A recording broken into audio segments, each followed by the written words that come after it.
in the last session, we have seen about what is mux, how to construct a 2x1 mux and 4x1 mux. Now here we will see two concepts today.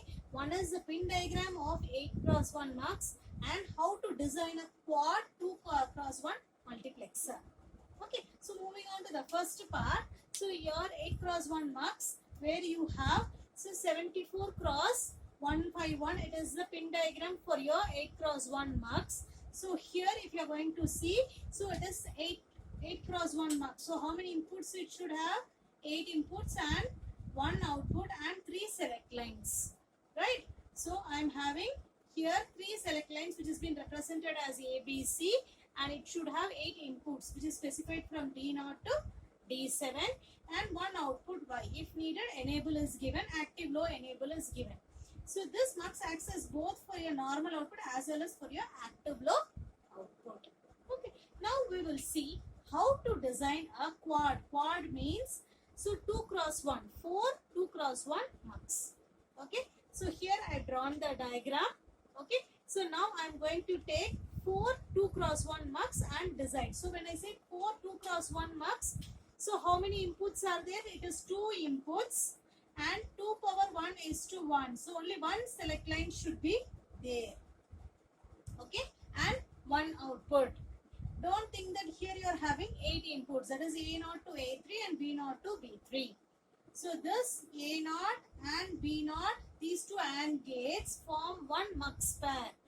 A0, B0. If you could see the output, one comes from this and the other comes from this AND gate to the OR gate. So what does it mean?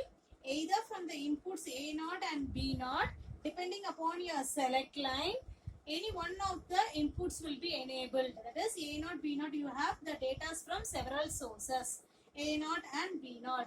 Depending upon the select signals, either one of the data will be routed to the output. The same thing applies for the other AND gates also. Now if I am going to take A1, B1. So this A1 and B1 is going to be the second combination. Similarly, A3 and B3. So this is going to form the third combination.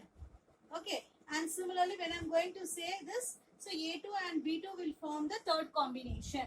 Now this A3 and B3 will form the fourth combination. So A0, B0 first combination, A1, B1 second combination, A2, B2 third combination, A3, B3 fourth combination. Now these internal diagram you have drawn. So first to put 8 AND gates. Okay. Next you just draw 8 lines to indicate the inputs which is shown in red color. So A0 to A3, B0 to B3 which you draw as one inputs of your AND gate. Next you go to the output. Just take one output from the first AND gate and from the B0 input. Similarly A1 and B1, A2, B2, A3, B3 and draw the OR gate and put the output. Now what is pending? How to draw the select lines and the enable. At a time there is only one select line. So here I am using 2 inverters or 2 NOT gate.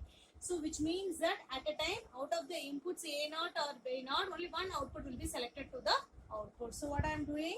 So from the NOT gate, from the first NOT gate I am giving the 4 lines to the first upper part. Okay, and from the second NOT gate it moves on to the second pin of the second AND gate. Okay, now what you are doing, you are taking 2 inverters. From the first output of the inverter it goes to the upper 4 AND gates, and from the negative, that is from the second inverter it goes to the second AND gates. Now only one more connection is left out, that is your enable pin. It is nothing but you are just going to use the inverter and you are going to give it to all the things. You are going to short all the AND gates and connect it to a enable. So this finishes your circuit connection. Now we will go and see how this circuit is going to work with.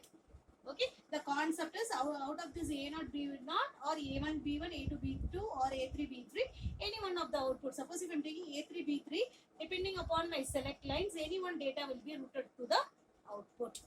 Okay, now here.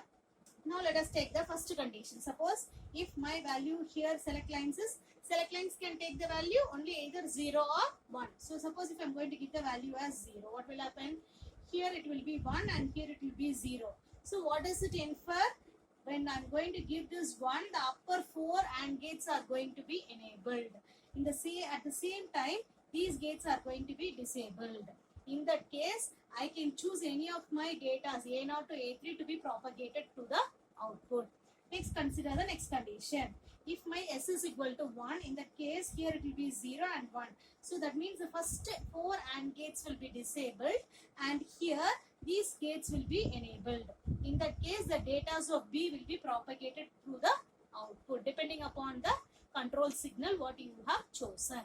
Okay, now what is the main advantage of using a enable?